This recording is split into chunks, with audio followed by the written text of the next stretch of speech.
Welcome students. APMC 2025 MPC students సంబంధించి response sheet release చేయడం జరిగింది. కీ పేపర్ కూడా రిలీజ్ చేయడం జరిగింది. మీరు ఎలా డౌన్లోడ్ చేసుకోవాలి, ఆన్సర్స్ కరెక్ట్గా రాశారా లేదా, ఎలా కౌంట్ చేసుకోవాలనేది క్లారిటీగా చూపిస్తాను. వీడియో స్కిప్ చేయకుండా చూడండి, లైక్ చేసి తప్పకుండా షేర్ చేయండి.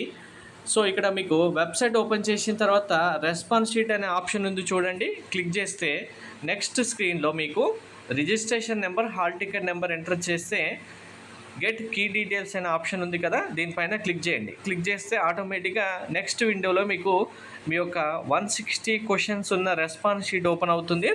ఈ రెస్పాన్స్ షీట్లో కౌంట్ ఎలా చేసుకోవాలనేది నేను బైపీసీ స్టూడెంట్స్కి ఎక్స్ప్లెయిన్ చేసిన వీడియో డిస్క్రిప్షన్లో ఉంది. లేదు అంటే మీ రెస్పాన్స్ షీట్లో ఇప్పుడు ఏం చేస్తారంటే డౌన్లోడ్ చేసిన తర్వాత ఇప్పుడు మీ రెస్పాన్స్ షీట్ ఇలా డౌన్లోడ్ అవుతుంది. మీకు 160 క్వశ్చన్స్ మీరు ఏదైతే ఎగ్జామినేషన్ హాల్లో రాశారో 160 క్వశ్చన్స్ వస్తాయి. ఇక్కడ మీరు చూజ్ అన్ ఆప్షన్ అని ఉంటుంది చూడండి.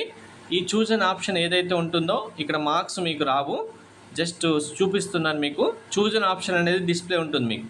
ఇక్కడ మీరు చూజ్ చేసుకున్న ఆప్షను, ఇక్కడ టిక్ మార్క్ పెట్టిన ఆప్షన్ రెండు సేమ్ అయితే మీకు కౌంట్ 1 అవుతుంది. అంటే ఇక్కడ మీరు 1 అని చూజ్ చేశారు, కానీ ఇక్కడ కరెక్ట్ ఆన్సర్ ఇక్కడ ఏమి ఇచ్చారు, 3 అని ఇచ్చారు. సో ఈ క్వశ్చన్కి మీకు మార్క్స్ రాలేదు.